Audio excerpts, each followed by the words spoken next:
Welcome everyone to today's presentation entitled The Challenges of Our Newest Service, a look at the U.S. Space Force. Our presenter today is Colonel Benjamin Ogden, who is the Space Operations and Education Officer at the U.S. Army War College. He attended the United States Military Academy, graduating in 1996 with a Bachelor of Science degree in Environmental Science. Colonel Ogden has had many deployments over his many years of service, including at Fort Hood, Texas, Fort Carson, Colorado, to Iraq in support of Operation Iraqi Freedom, in Germany as part of NATO's Rapid Deployment Corps and as Chief of Staff for the 10th Army Air and Missile Defense Command.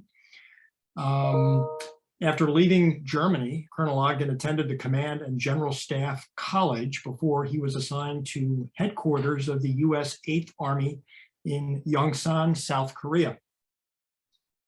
Colonel Ogden has also been stationed in Okinawa and Qatar. Upon graduating from the War College in 2017, Colonel Ogden served 3 years as the Division Chief for the U.S. Army Space and Missile Defense Command at Peterson Air Force Base in Colorado. Colonel Ogden then returned to the Carlisle Barracks and the U.S. Army War College to serve as the Space Operations Officer within the Center for Strategic Leadership. Welcome, Colonel Ogden. It's great to have you with us today. Hey, Dave, thank you for that warm introduction, and thanks for allowing me to come talk to the World Affairs Council today. I really appreciate being here, even if it's right down the road here in Carlisle. It's beautiful weather here. I'm sure it's beautiful weather there. I will say up front, what I'm going to say today is my observations and does not reflect the Department of Defense. So, I hope our discussion and question and answer can really get into some good, deep discussion. I'm going to share my screen here so I can pull up just a couple of charts. But we will talk about the United States Space Force today and the challenges, as Mike mentioned. So I want to try to take you through today just a couple areas. I only have about 7 charts. I want to keep it to about 30 minutes so we can talk. But I want to kind of give you a brief history of what led to the Space Force. I want to talk about how it's structured, kind of compared to the other services that many of us have been familiar with our entire lives. And then I've identified 4 challenges, as the title indicates. There are challenges that I want to present and maybe garner some thoughts from the group here that we can talk about in the question and answer. So we'll dive right in. So how did we get to a U.S. Space Force? I have kind of a timeline here that results in, you see at the very right, the 2019 when it was established. There's a lot of different icons here, but I'll walk you through it. So I like to start back in 1982, keep it to about 40 years. That's really the path that led to the Space Force.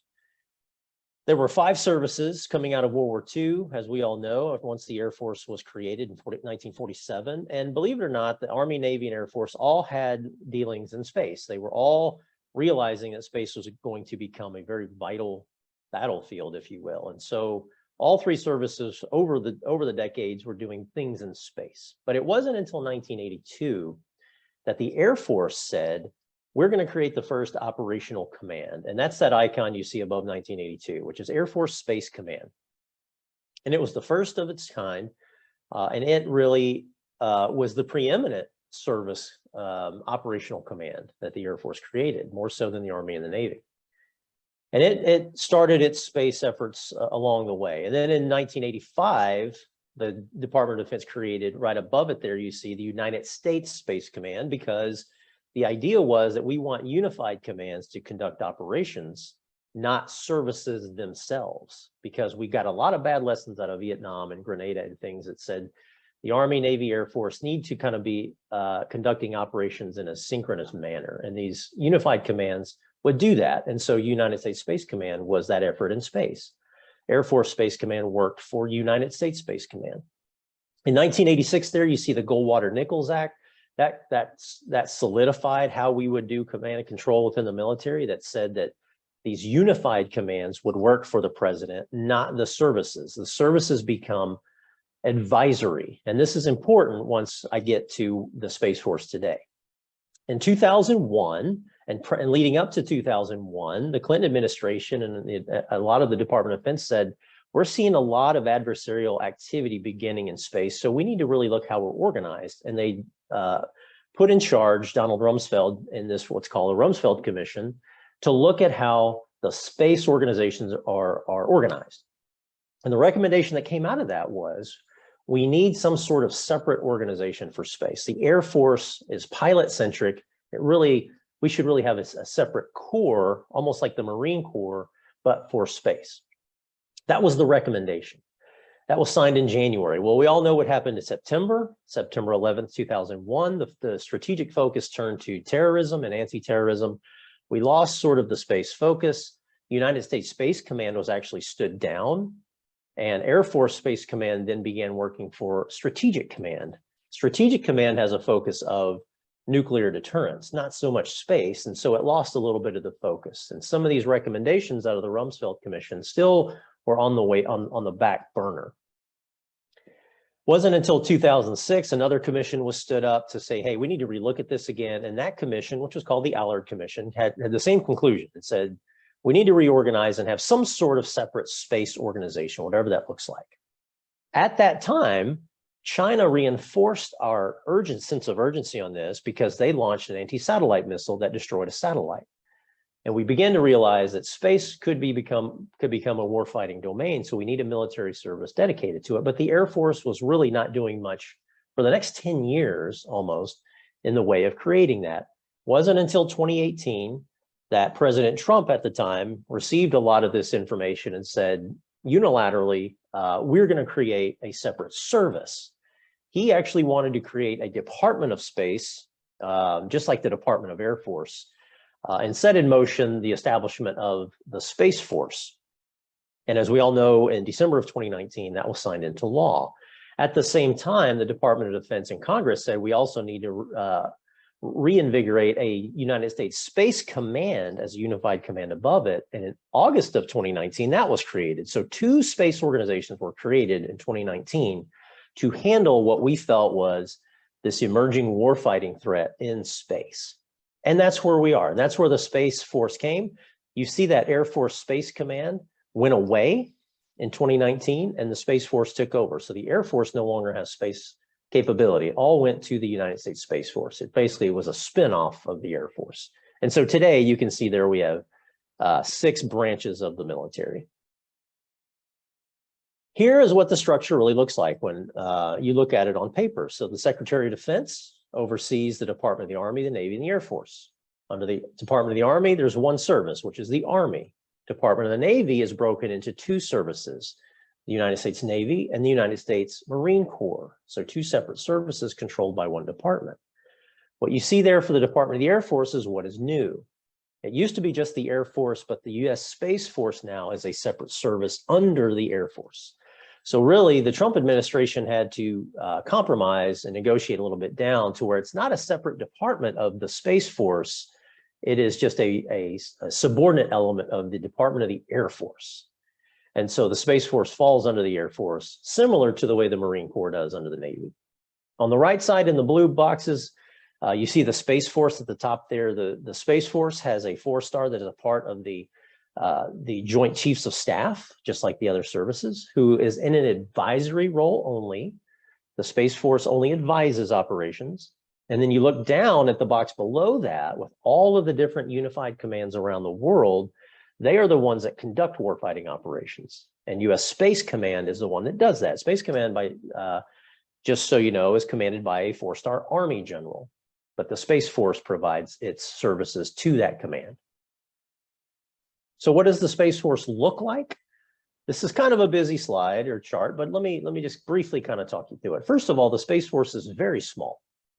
The Space Force, when it's finally fully stood up, will be about 19,000 people. That's about 9,000 service members and 10,000 civilians.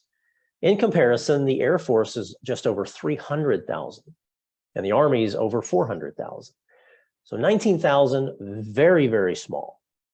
And so when they stood it up, the chief of space operations looked and said, we are small. We'll probably be small for a while. We need to flatten how we look. So instead of this big hierarchical organization like the Army and the Navy and the Air Force are, we're gonna kind of shrink ours to that pyramid you see on the upper right, where you have these field commands that are general officer led.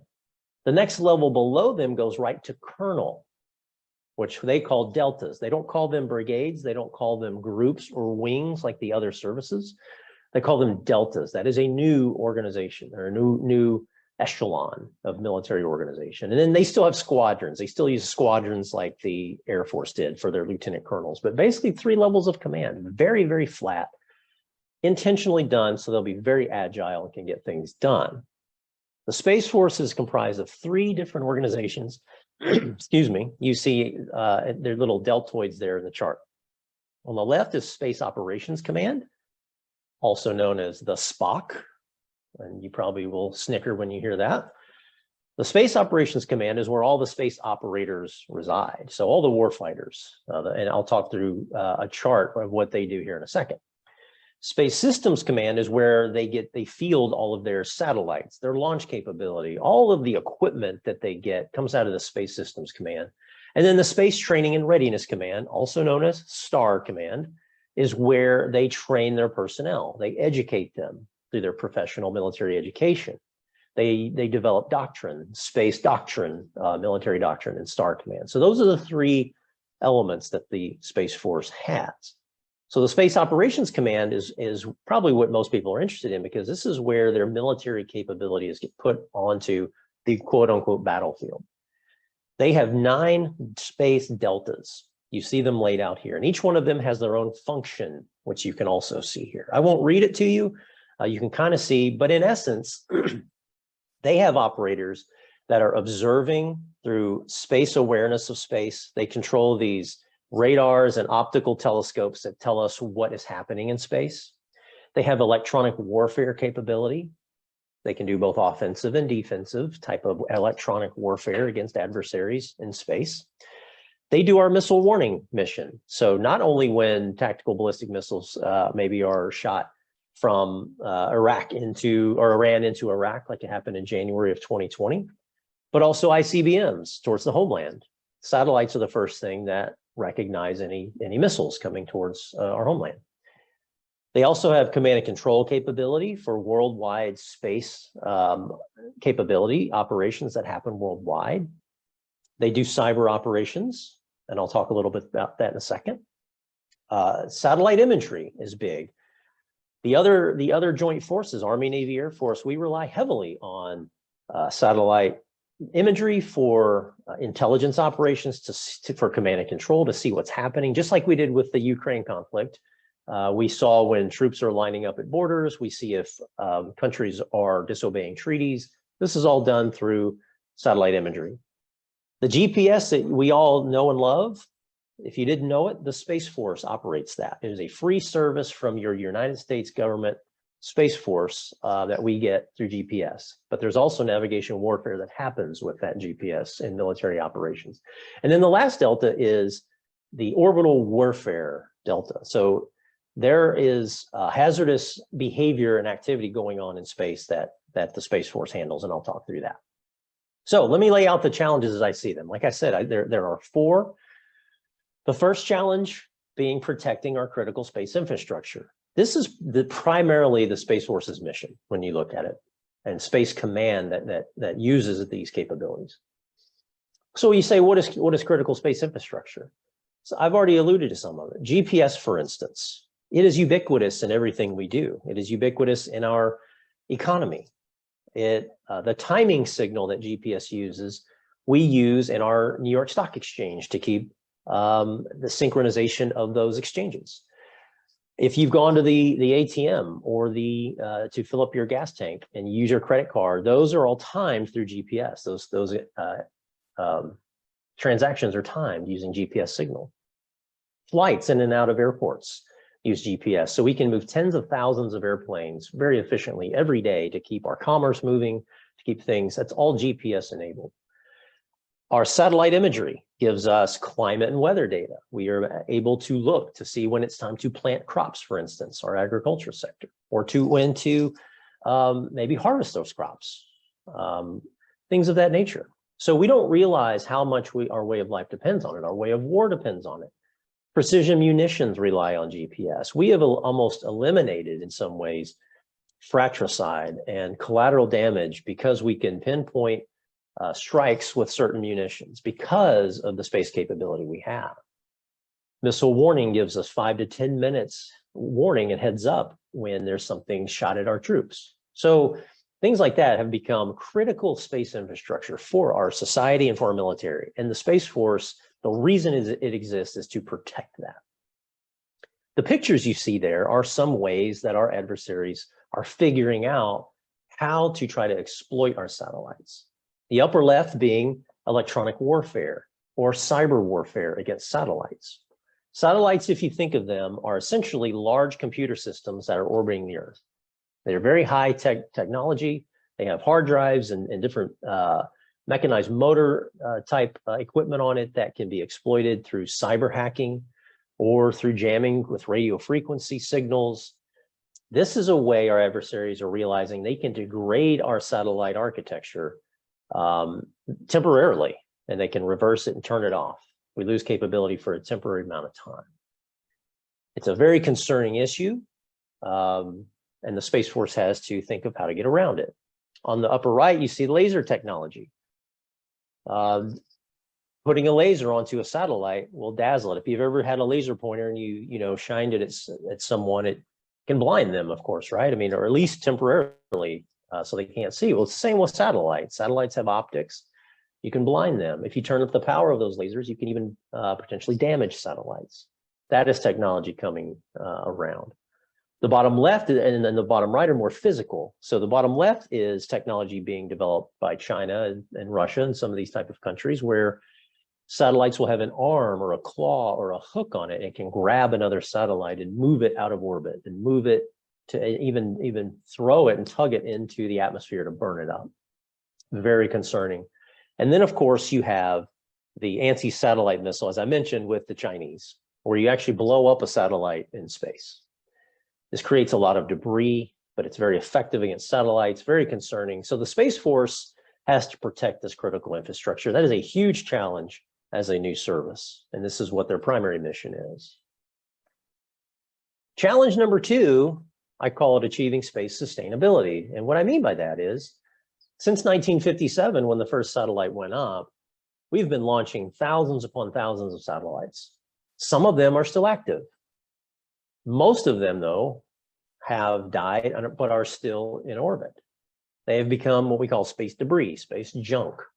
Also, when you launch or you conduct space activity, oftentimes, things will become disjointed from a satellite or fall off, or an astronaut drops a tool. There's wrenches that are orbiting the Earth right now as debris or junk.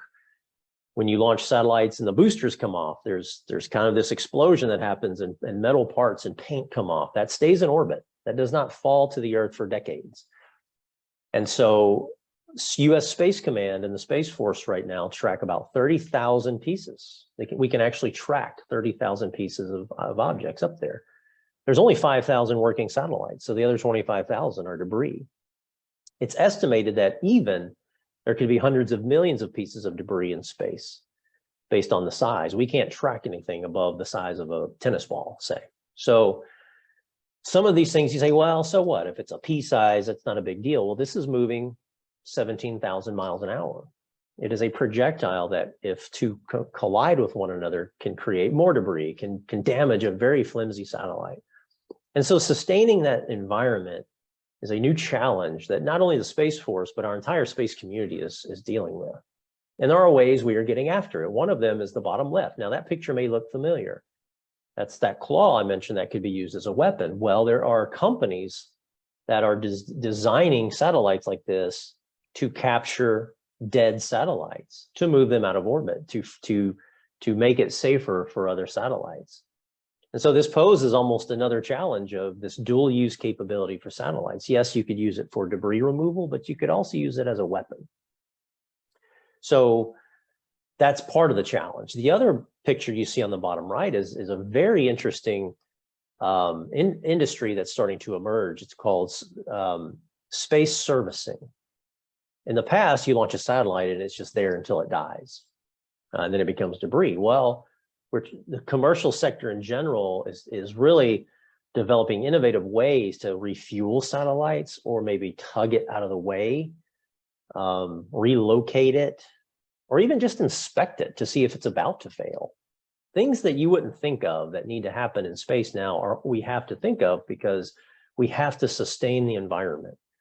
Otherwise, it becomes unusable for everyone in space. And so the Space Force is being very active and working with the commercial industry and trying to develop contracts for them to help clean up some of the space junk or debris, because it's in everyone's best interest. And so I put that out there as one of the big challenges for the Space Force, because it's hard to secure the space environment if you have a lot of this debris floating around. Moving into the third challenge, I call it cultural and political barriers. And this might be what many of you are familiar with. When the Space Force was first created, there were a lot of jokes, late night comedians making jokes. You see there in the upper left that Netflix special Space Force came out, tongue-in-cheek type of a series. But you also have, like, you know, Star Trek and Star Wars. People think of immediately when they hear the term Space Force, when in fact there are a lot of serious things going on in space that I briefly laid out to you. And so the Space Force has to overcome this cultural problem. And it's a hard thing to do when a lot of what's happening in space doesn't get presented to the public. On the right, you see, of course, that was a meme put out when Vice President Pence was delivering remarks.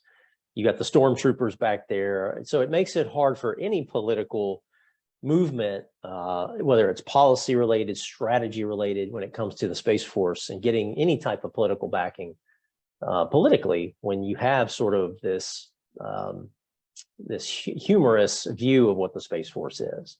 So those are the external barriers that we have to kind of overcome. The pictures you see at the bottom are internal to the Space Force. They have their own cultural, military cultural barriers to overcome as well. So Space Force had to create things from the very beginning, right? A logo, that's what you see, the little deltoid logo there. A motto, their motto is Semper Supra, which means always above. These things had to be created from scratch. Uniforms, which get a lot of ribbing and joking. They look like, you know, Captain Kirk from The Wrath of Khan, for instance. You know, these things are having to be developed. They're trying to establish their own culture. The Army, Navy, Air Force, Marines have a very deep historical culture that's rooted in wars and the way they fight and things that have happened over centuries in some cases, that have come to what you probably recognize when you hear the term Army, Navy, Air Force, what their culture is. The Air Force is developing that, from doctrine to uniform to physical fitness standards, everything that we take for granted they're having to do. And then the final one is military space, I mentioned, has been happening since the end of World War II, but it's been very secret. Now, military operations in general can be secret. We want them to be. We want them to be classified, but not all of it. You have to show some level of capability to deter your enemies from doing anything you don't want them to do. Well, in space, in military space in particular, that's all been behind a curtain. Still is. It's very classified. Some people would say it's overclassified.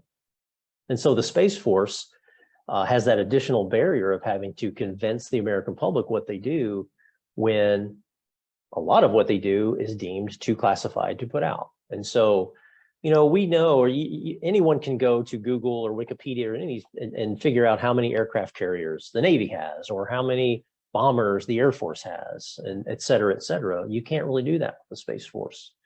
And so that's an additional layer of culture, that military culture, that they have to get past. And finally, the last challenge I put here is a very interesting one. It's how do we define their future responsibilities? I mean, we're still in the middle of defining what their current responsibilities are, but much less what the future will be for the Space Force. And I say that because things happening in space right now are moving very quickly, progressing technologically at a degree we've never seen. The commercial sector is the pace that they are moving is very rapid. And all of that's going to have to, there will be have to be an organization that secures all that. I'll give you some examples. All right, that map of the Earth and Moon at the top of what I'm showing you here is the next iteration of space activity for the United States and, quite frankly, our adversaries. You see on the left, that's the Earth, of course, and we have 5,000 satellites already. Like I mentioned, our way of life uses satellites every day for what we do. That is now going to expand out to the Moon, led by NASA's Artemis project, which basically is a return to the Moon for permanent laboratory presence on the Moon. That's supposed to happen by 2025, the first iteration. So what that essentially means is there will be the need for satellite activity around the Moon, and what a lot of people are calling a space superhighway going from the Earth to the Moon, whether that's satellites moving, taking astronauts, or even paying customers to the Moon to do whatever they're going to do. A lot of that has to be secure. The Space Force, what is their role in that? When it comes to perhaps, cyber attacks that happen out that far by the Moon, or a jamming of satellites of some of these permanent space stations that will be around the Moon. So these are things that used to sound kind of science fiction. They're becoming science fact. And within the next 10 years, there will be significant activity in and around the Moon. So what is the Space Force's role? Looking further out on the pictures I put at the bottom of this chart, it gets even more interesting. The first one on the left, there are countries, including the United States, China, and companies that want to look at space-based solar power capability. So the atmosphere right now, we have solar power on Earth, right? But the atmosphere filters out 98% of the energy that could potentially be harnessed by those solar panels.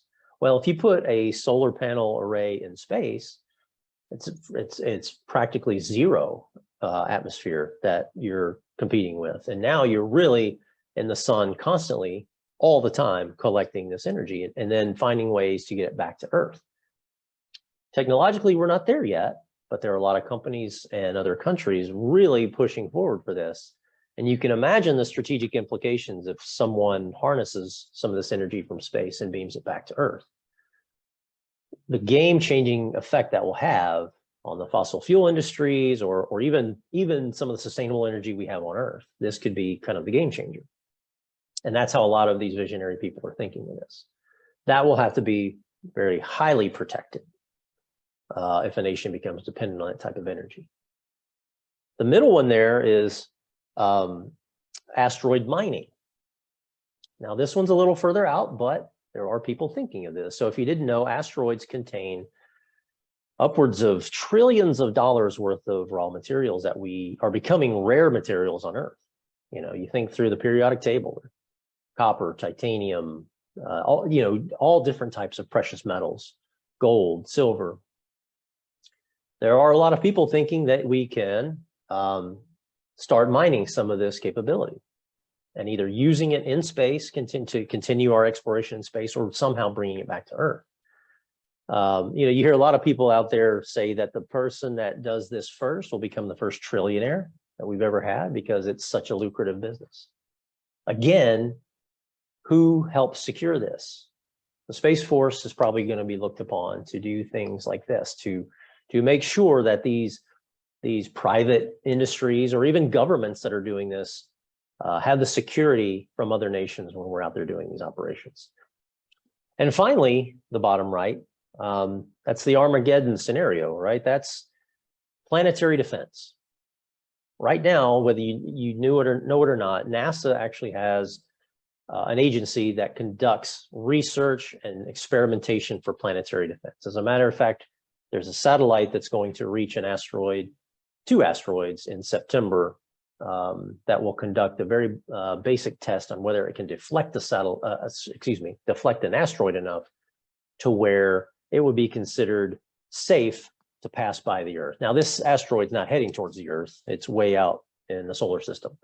But it's a proof of concept to see that a satellite can nudge an asteroid enough so we could defend our planet if one was heading towards Earth. Should this be a Space Force mission down the road? Maybe. I don't know. Or should NASA keep it? And so some of these future responsibilities are yet to be determined. As I mentioned, just having a Space Force mission right around Earth is complex enough. And continuing to build right now compared to the other services.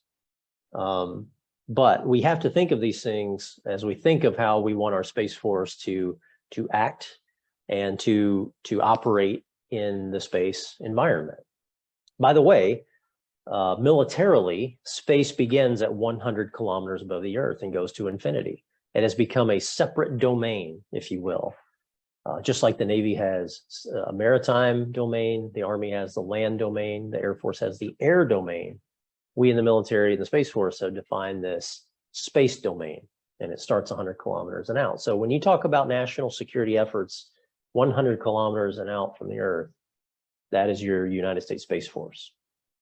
And so that's sort of quick, down and dirty. I know that was fast and rapid, but that's about 30 minutes. I did want to go ahead and get into the Q&A, Dave and Mike, and see what our audience can do. But Dave, I know I'll turn it over to you first before we get into that. Yes, thank you, Colonel. Yeah, I want to do a brief update on some upcoming programs, give you a little break, Colonel, give Mike some time to pull his thoughts together for the Q&A. Our next program is scheduled for June the 22nd. Our presenter will be Dr. Sirian Bostanci. She is with the German Center for Integration and Migration Research in Berlin. She is going to address us on the topic of the inclusion of refugees in the German educational system, lessons learned from the recent immigration from the Middle East. And she actually brings a very unique perspective to this presentation because she is a child of the Gastarbeiter program in West Germany, the Turkish guest workers who came to West Germany in the 1960s. So she brings a very interesting perspective to this presentation, certainly looking forward to that. Then moving on to July, we have scheduled on July the 13th, and these, by the way, they're all virtual programs beginning at noon. On July the 13th, we have Ross McCallum going to address us. He is a Wilson High School graduate. He's a journalist in the DC market. He's going to address us on Voice of America. He has spent a lot of time with VOA over the years, coordinating their various foreign language programming. And he's going to talk to us about the history of VOA, its current structure, including TV, radio, and I was unaware of this, social media. There's now a huge social media component to what VOA does, and he's going to be educating us about that. Then moving into August, on the 31st, we have Michael O'Hanlon with Brookings, who's going to address us on America's security alliances, a very timely topic, obviously, in light of everything that's going on in Ukraine and NATO. There is another program that's being scheduled, but I don't yet have a date, but I can let you know about this one. For those of you who get the Reading Eagle, either hard copy or view the Reading Eagle online, you know that we have a local chef from West Reading who operates a business known as H2O Kitchen. His name is Jason Hook. He recently traveled to Poland as part of a group that was feeding Ukrainian refugees. He has a story to tell, and he's anxious to talk to us about it. He was thrilled to be asked, and we're shooting for a presentation either in later July or early August. So stay tuned to our website for these upcoming programs. And with that, I will turn things back over to Mike to facilitate our Q&A. Excellent. Thank you, David. And thank you, Colonel, for the great presentation. There's already a bunch of questions coming in. I'm probably already having a hard time keeping up with them, so we're going to just jump right in. So we had a question coming in advance about from Gio Naumir asking, is having a Space Force militarizing outer space? And I would say, like, yes, kind of inherently, right? But how should we think about the role of the government and the military in the context of like space exploration, innovation, potentially settlement, recreational travel? Like, what's the government or the military's role in that aspect? Yeah, no, that's a great and insightful question too. So to answer that, you've got to understand a little bit about the space enterprise. So the U.S. space enterprise. So we divide space, we've compartmentalized it in our government into three areas. One being civil space, which we all know is led by NASA. Okay, civil space is about science, it's about exploration, kind of like they mentioned. The second one is national security space, which again is the military aspect of space, but also the intelligence agencies that deal in space. These were the first two that were really operating in the early days. But the last 20 years, there's been now a third sector, which is the private commercial sector of space. So the first two have they have a clear mission. Civil space is all about cooperation. It's all about exploration in space. It's doing these big, bold things we all remember for those of us who were growing up in the Cold War, things of that nature. The military side of space was again, a little more clandestine. It was behind the scenes, not really presented to the public, but it was going on. So in 2019, when the Space Force came about, kind of what you just said, Mike, there was this fear that now we're going to militarize space, or you hear a lot of times weaponize space. There's an argument to be made that space has always been militarized to some degree, just because we've had military satellites supporting our strategic objectives and our military operations on the ground. But what we've never really had was what we call kinetic activity or conflict, armed conflict in space. That was the one element that was missing. So I think that might be the fear now going forward, and that's kind of what I laid out on some of those protecting that architecture, that infrastructure, is adversaries or potential adversaries are finding ways to conduct armed conflict, if you will, in space. Now, there's an international treaty for outer space. It doesn't even address armed conflict to any degree. So it's by international binding agreements, it is okay if you put conventional weapons in space and do this. You just cannot put nuclear weapons in space, according to the treaty. However, norms of behavior have developed over the decades that say, well, we really don't want to put conventional weapons because our exploration into space has been bound by this, hey, it's good for everybody. Let's keep it as this benign environment, a global common that everybody can really utilize. And that's essentially the norm it's been since the beginning, but it's been until recently that's starting to evolve. And so now that you have a commercial sector that's also trying to capitalize and make money off of everything happening in space, it creates a different element. So you have people with that interest to make money. You have the civil sector trying to, with their interest of exploration and scientific discovery and cooperation. Goes back to what you just asked. What is the Space Force? How does it interact with that? And that's a very tough question to answer. I know the Space Force is developing these memorandums of agreement with NASA, for instance, to say, hey, even though we're a military organization, we still support your advancements of experimentation and science and peaceful uses of space. The Space Force wants that. Matter of fact, all military wants that. All the services want peace first. So I think the biggest role the Space Force will have in that regard of these three sectors is to act as a deterrent against some of these other nations that may want to disrupt what's happening in space. Say, okay,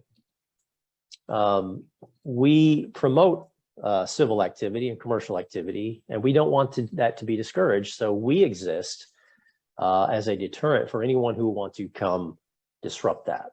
And we have the capability to deter and defeat any adversary that may start to challenge that. So I think that's what the Space Force is going to bring. But again, it's a difficult question to answer because it's still, you like to hear that term, we're building the plane in flight. I like to say we're building the space station in orbit right now. It is happening. And so policies going forward are really going to set the conditions of what the Space Force's role will be. And nobody's waiting for that to happen. You've got SpaceX full speed ahead. You've got China full speed ahead. A lot of this is kind of being negotiated on the fly, I imagine, as well. Yeah, these companies in these countries are taking full advantage of the fact that there really are no specific guidelines of what you can do in space and operate. I think they read the handwriting on the wall that the United Nations is moving forward to try to create some more detailed principles of how to behave. And as you know, companies aren't going to like that. That's a lot. That's going to be seen as a kind of regulation of what they can do.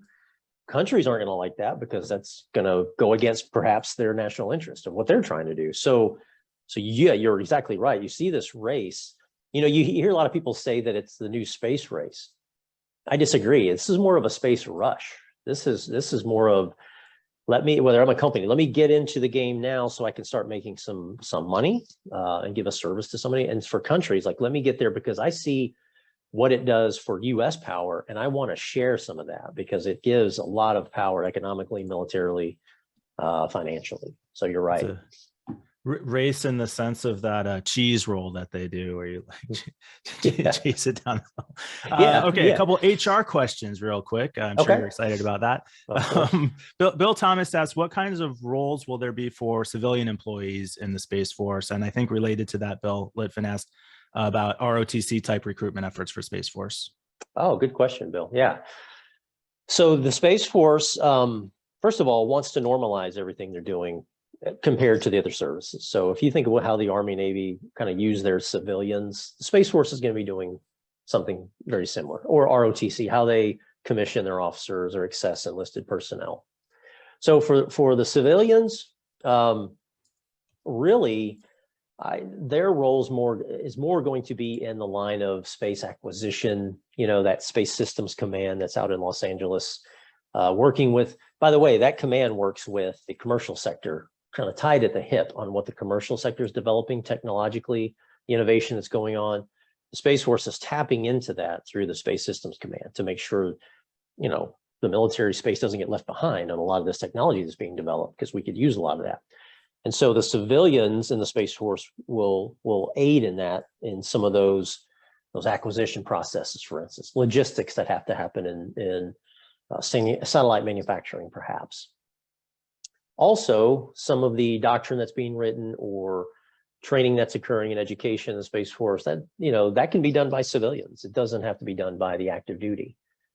I would say most of the stuff that happens in Space Operations Command, like satellite controlling and some of this, that's going to be where the majority of your active duty will be, because civilians typically can't get into more of that military operations field. They do more of the support. Now, keep in mind, civilians in the Space Force are Department of the Air Force civilians. There's no such thing as a Department of Space Force civilians yet. The Space Force relies on the Air Force for a lot of support type functions, like military police, like intelligence people or personnel, HR people, or, you know, things like that. The only functions that the Space Force has right now are really the space operations people themselves, some cyber folks, and things in that regard. The rest is performed by the Air Force civilians and active duty. As far as ROTC goes, the Space Force is getting into that mix. ROTC, the academies right now, the Air Force Academy is the primary commissioning source as far as the academies go for Space Force officers. But they're also getting ROTC slots through Cadet Command. So you think of any ROTC program around the country that commissions Army, Navy, Air Force, you'll start seeing Space Force officers coming out of that. Albeit it'll be very, very few, because as I mentioned, the Space Force isn't very big, but they'll be there. As a matter of fact, there are, here at the Army War College where I work, there are 2 Space Force officers going through the curriculum here. It's the first time we've ever had that. So you're starting to see the officers in particular get into some of these other areas. A follow-up by Bill, can you talk a little bit about the budget for Space Force and how that's handled year to year, but also a little bit about the administration continuity, about how the Space Force is being handled between Presidents Trump and Biden? Okay. So the budget is happening like every other service goes through a budget. The Space Force does have its own budget. I think right now, I want to say it's between 20 and 40 billion. What the Department of Defense unfortunately calls budget dust. It's very, very minor. 20, 40, when you look at like other services get into the hundreds of billions of dollars. So the Space Force does have its own budget. It is programmed just like all the other services programmed through the yearly cycle that goes through that eventually gets approved, the National Defense Authorization Act every October or when, roughly around that time. So the president basically submits the Department of Defense budget to Congress. It outlines each of the services budget, and it has justification behind it. This is why we need X, Y, and Z for each service. And then Congress either approves it or not through this NDAA, as it's called. Ironically, this past year, the Space Force budget had the highest relative increase than any of the other services. So when you talk about maybe the Biden administration, what their view is, that's a signal to see that they value the importance of what the Space Force is doing. And so they've increased the budget. Now, the way the Department of Defense works, generally you have a cap of what the Department of Defense has, and then they have to slice and dice within to give more or less to the services. So that money came from somewhere. I don't know exactly which service took the hit, if you will, paid the tax to get the Space Force a little bit more budget. But what we are seeing is a steady increase so far, at least the 2 years that the Space Force has been created, of an increased budget. There are many people that think the Space Force operations and budget will eventually eclipse the Air Force, decade from now or two. Remains to be seen. Cost of doing business, I imagine. Cost of doing business, the threats that are emerging, and the impact it will have if we can't protect it. So we shall see. The other part of the question, the continuity between the two. So, you may have seen in the media when after the election, there was a lot of questions about the Space Force. And I think at first there was kind of this brushing off, oh yeah, whatever, Space Force. But the Biden administration has done a few things that has signaled that they're all in on it. First of all, they are keeping it. They didn't come in and say, we want to reverse this. Now it would take congressional approval to have it removed, but they didn't do that. I mentioned the budget. They've increased the budget slightly over the last 2 years. And what's important here is the way the U.S. kind of oversees space activity is through what's called the National Space Council. Okay, you have a National Security Council, which we all very familiar with. The National Space Council was first stood up by the first Bush administration, H.W. Bush. It was kind of taken away throughout, but then re-stood up under the Trump administration, and the Biden administration has kept it.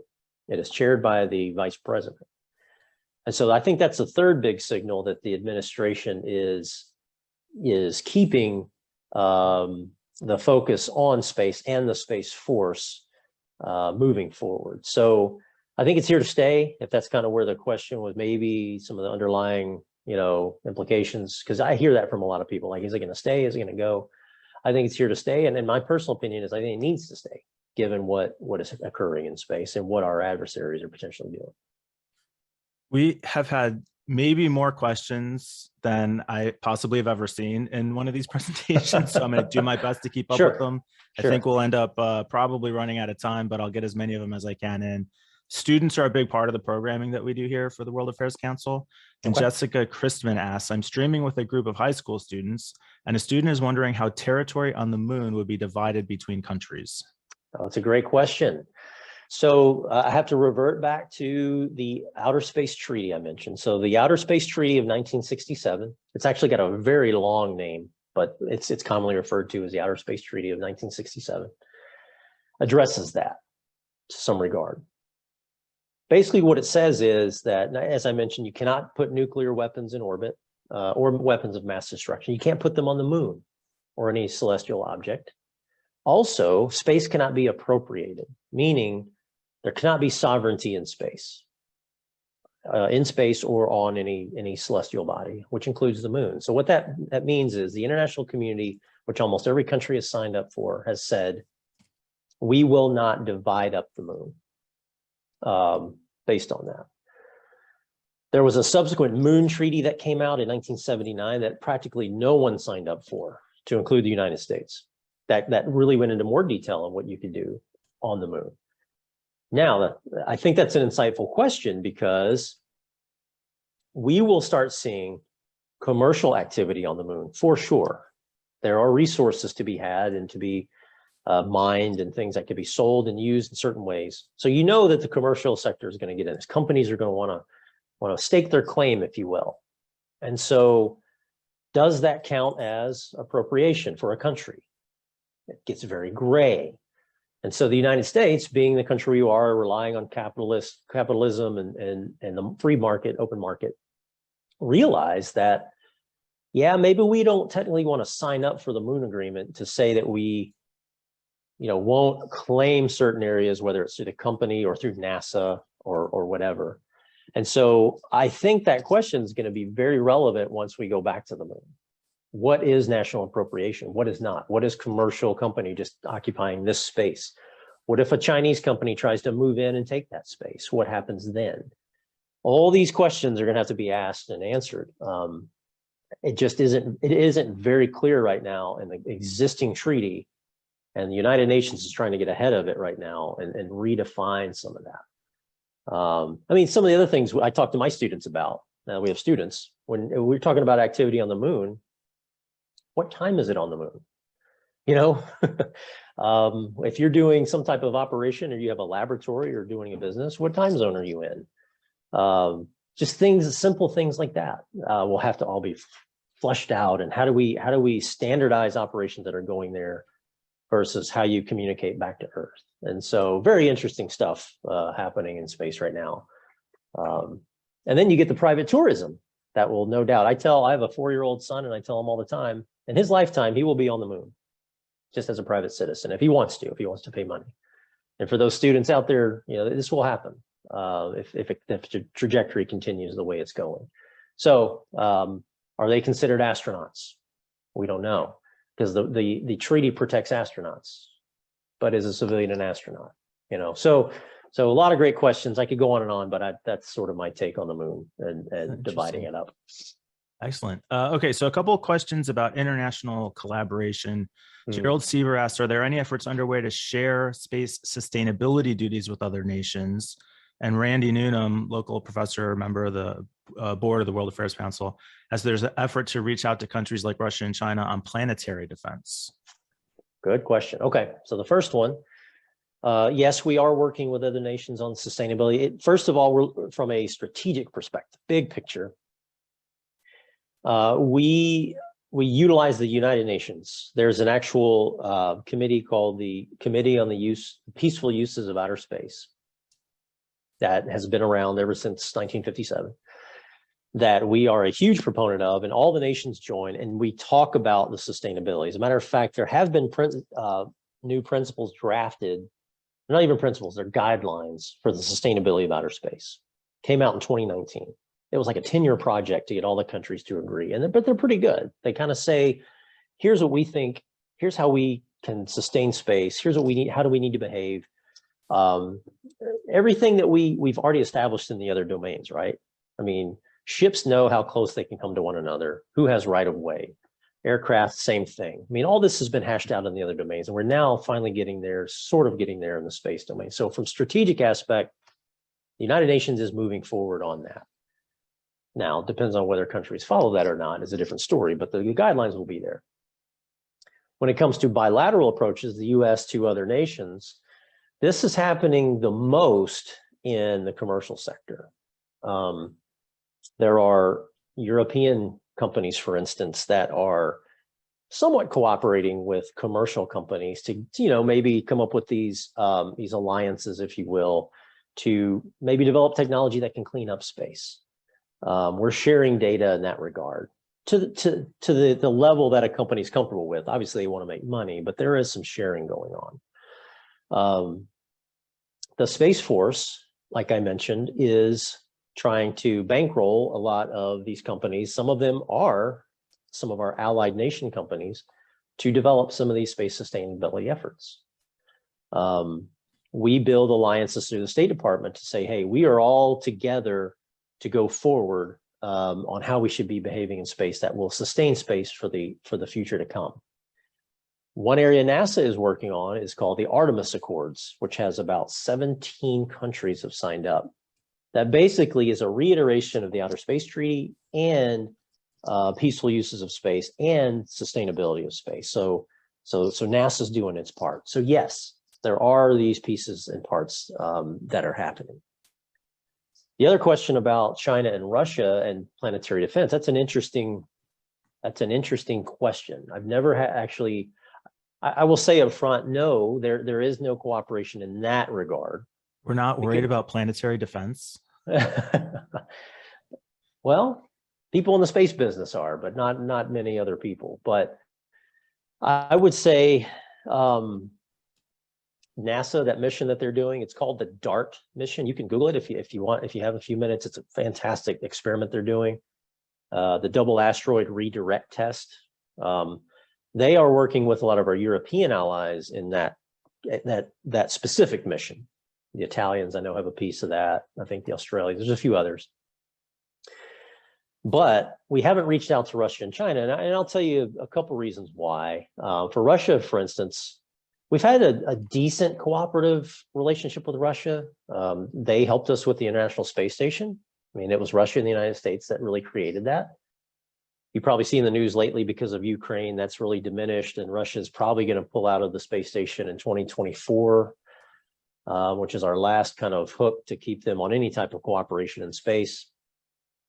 So I don't really foresee us cooperating with them for planetary defense unless something is actually heading towards us and it becomes imperative. China, on the other hand, is doing its own experimentation for their own planetary defense missions. So if you think of China in space, they are basically doing everything we are doing. Okay, they are drafting right behind us in every regard. Russia doesn't do that so much, but China is Mars, the moon, planetary defense, the solar, the space-based solar power, all that China is doing right behind us, which is why they're a little more concerning. So they have their own efforts that they're trying to do planetary defense. We don't talk to China or cooperate in China bilaterally because there is US legislation that prevents us from doing it. It's called the Wolf Amendment, signed in the early 2000s. That was meant to prevent China from stealing a lot of our technology and a lot of our nuclear technology in particular. And so it says NASA and government agencies won't work with China in space for that reason. The only way we can do that is if it gets FBI, CIA approval that, you know, we can go ahead and do that. It's a lot of bureaucratic red tape to go through. So we generally just don't work with China. There are a lot of people that say we should be working with China, particularly on things like planetary defense, because who's to say whose job it is to protect the planet, right? It's pretty egotistical to say, oh, it's the US's role. China's like, well, why is it your role? You know, or Russia or whoever. So that's probably one of those things we need to come to the table eventually once planetary defense becomes something that everybody sees as an actual realistic threat, and sit down and figure out how that works. Yeah, we're here at 1 o'clock now and still going strong on the questions. I know you said you had a little extra time that you could spend with us today, so I'm going to take advantage of that. Okay. We've lost almost nobody on Zoom. We've had a handful of people on Facebook with us. Elon Lift had asked on Facebook about the Artemis Accords, which you just touched on, so I think we're covered there. Okay. Question, again, a pair of questions, I think. Peter Sheridan had asked about NATO's idea of the domain of space. And how that comes into play with the current status of world conflict. And then a little bit more specifically, David Rule asked about the influence of Space Command on the war in Ukraine. Okay, so I'll hit NATO first. So NATO is following suit with the United States in terms of how we view space and militarily. NATO itself has identified space. They don't call it a war-fighting domain. We went so far to say it's a war-fighting domain, which a lot of people were very shocked at. They have said it's an operational domain, military operations. It's very, it's just tamped down language, but they see it very similarly the way we do. They have stood up a NATO space center in Germany, which is the first time ever.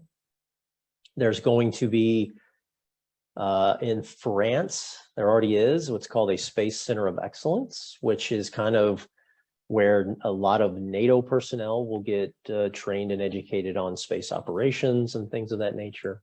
These things are all literally within the last year or two, still coming about. The UK has its own space agency, its military space organization.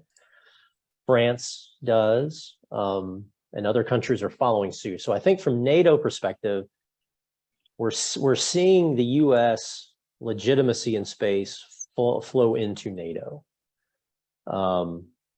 Now we can have the debate on would that have happened under the Trump administration, whether, given his view of NATO and, hey, you need to pay your share and all that. There's more fracturing beginning. However, the last several years, it seems that in space, at least, NATO has come together, and particularly with Ukraine and Russia invading Ukraine, I think it's even cemented that NATO partnership even more. So I think from a NATO perspective, it's strong. I think what still has to be hashed out is, many of you are familiar with Article 5 of NATO, which means attack on one NATO country is attack on all NATO countries. What does that mean for space? If Russia jams a NATO satellite, is that an attack on the alliance? We are not even begun to have that discussion on how that is. And it's kind of being pushed very rapidly into the mainstream because of what's happening in Ukraine. I mean, Russia is jamming, they are jamming satellites. They are jamming, they're trying to jam Elon Musk's Starlink. That's how they operate. So these questions are starting to come to fruition. And I'd hate to be a space lawyer because they are the ones really having to dive through this, particularly getting 30 nations, what is it, 30 nations now, 29, to come together and agree on all that. So on the Space Command side in Ukraine, unfortunately, I can't go into a lot of detail. There's still a lot of things that are classified. However, what I will say is what's unique about Ukraine and space is what we've seen thus far in terms of the commercial sector almost leading the effort for the US in supporting Ukraine, right? At the very beginning, we started seeing satellite imagery. That was not from the National Reconnaissance Office or Space Force. That was from Maxar Technologies, which is a civilian company. That had huge repercussions. I mean, the public was seeing this buildup of combat power on the border, and we started having the discussion about war and what our interest should be. This is all done from a company. Same with Starlink. If you've been paying attention, what Elon Musk did is he went and gave the Ukrainians, I don't know, I think it was thousands of terminals so they could get their space-based internet through Starlink. If those of you out there know what Starlink is, it is Elon Musk's space-based internet satellites. It's going to be up to 32,000 satellites that will give global internet coverage if you have their terminal, which is a fascinating endeavor. And so he said, I'm going to give them terminals so we can support them that way through our space capability. The Russians began jamming those satellites, and Elon Musk and his Starlink team somehow found a way to prevent that jamming and to get around it, which was groundbreaking for the space community. You can read articles about it. It's amazing that the commercial sector is leading almost a military operation to help the Ukrainians keep their internet access and their information coming in that is accurate. Those two examples show the commercial sector doing. Now, what I will say in regards to Space Command is also very forward-leaning in the fact that they've created what's called a commercial integration cell at their headquarters. So what they do is they bring in these companies like SpaceX, Starlink, some of these big companies, Maxar, and they have representatives there that they are arm's length away. So if there are military national security implications, that discussion's happening at US Space Command. Now, what comes out of that can be classified and things like that, but there is synergy there. And, you know, you could probably guess that Space Command has some sort of influence on what's happening in the Ukraine with things going on. But the U.S. policy, obviously, right now is we are not in that war. We just support the Ukrainians through these other means. And so, yeah, but there's definitely some interaction going on. There's no way I'm going to get through all the questions we have. To our members, I apologize. We're almost out of time. I'm going to try and wind down with a couple fun questions. Sure. This one could have, I'm sure, a very long, detailed answer, but maybe there's just kind of like a quick overview. Bill Litvin asks, do all satellites go in the same direction? How do they not hit each other? Yeah. You know, some people would laugh at that question, but I don't. It's this, so no, it's okay. I've done the same. So you have to think space as being extremely unique in the physical realm we live in, right? We know how airplanes function. We know ships function because we've been on those, and cars. You know, unless you're an astronaut, which has only been over 600, you've never been in space. So as soon as you get up to about 150 kilometers, there is no more atmosphere. There's no more oxygen enough that can keep engines going the way that we know oxygen support, you know, combustion. And there's no way that airplanes can keep the lift under the wings, right? Once you get above that level, what happens is you have to get a certain speed, and then basically satellites are falling. People think they're floating. Satellites are falling, but they're going so fast horizontally that when they fall, the curvature of the Earth is already happening. And so they just keep falling. You know what I mean? So it's like they're coming back to Earth, but they're not. That's an orbit, or so that's how a satellite works. The quick answer to the question is no, satellites go in 360-degree directions, and there are multiple orbits. Low Earth orbit is about 150 kilometers to 2,000 kilometers. So that's about 100 miles to 1,500 miles up. That's a big band. Plus you're going in all different directions. So space is very big. So when we talk about congestion, it's not like things are crashing every day, but they can crash if there's too much stuff up there. But then you have orbits that are further away. Geosynchronous satellite orbit is, you know, 40,000 kilometers out. It is a long, long way away. And that is going basically one direction. It's following the rotation of the Earth. So so different satellites. I would encourage you, you know, you can go to YouTube and just look up orbital dynamics, sort of orbital mechanics, and you'll see how all this plays in. The problem though is the more you get into space, then it will start to become crowded, and the risk of collision could happen. And we can only keep an eye on things for so long before we can actually influence the direction of these satellites. And so there's this theory out there that if one satellite crashes into another, it'll create debris. That debris will crash into another satellite, start this chain reaction that's called the Kessler syndrome. If you've ever seen the movie Gravity with Sandra Bullock, that's exactly what that movie was depicting. This debris kept hitting and creating more debris. So you said during your presentation, just two last questions. Hopefully they're I'll be quick. You said during your presentation that some of our most important satellites are classified. You can't talk about them, but maybe they shouldn't be. For example, what? Good try. That's not going to work. No.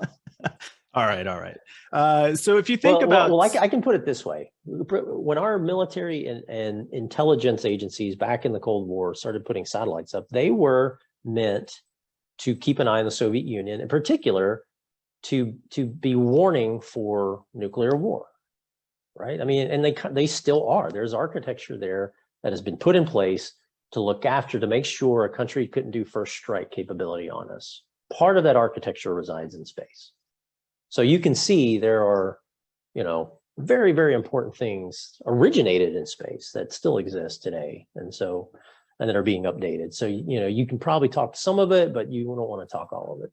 But what I was referring to is more of the conventional Space Force weapons, if there are weapons or military things that are up there. Because if you have something that's on orbit that can do damage to another satellite, you'd probably want another country to know that, so they don't go do something you don't want them to do. This is why when you park an aircraft carrier off the coast somewhere, people start to get like, ooh, okay, maybe the US is serious. I don't want to mess with whatever the issue is. It's a part of deterrence. So Sure. Okay, last question. When you think about the Space Force, can you think of like one bit of trivia that you just find to be really like amusing or interesting? oh, wow, bit of trivia. I mean, I always thought that the 19,000 people was a pretty good bit of trivia when you compare it that many people in the Space Force versus hundreds of thousands in the other. You know, Mike, I don't think I can think of any off the top of my head. You know, of course, they are called Guardians. Everybody may or may not know that.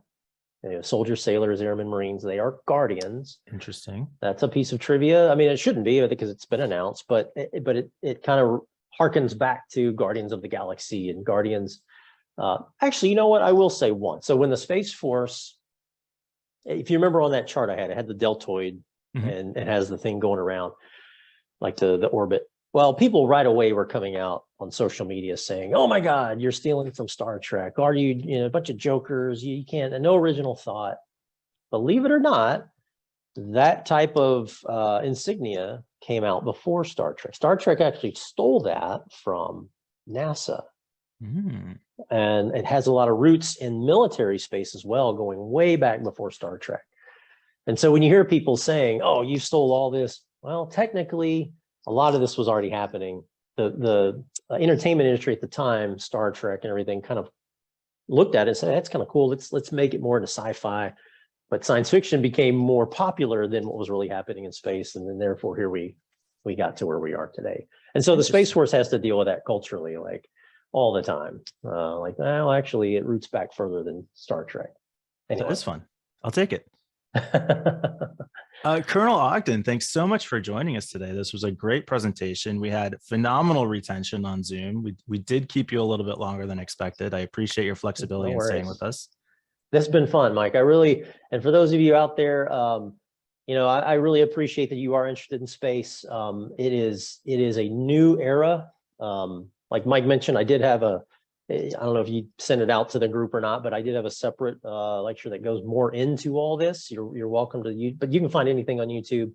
As long as you're interested in space, I'm happy because it's a very interesting field right now. So thanks for having me, and it's been fun. Yeah, thank you again, Colonel. Thanks to all our members who joined today. And we will be back again probably next month or maybe later this month. I should probably have that off the top of my head. Anyway, thanks for joining. Talk to you again soon.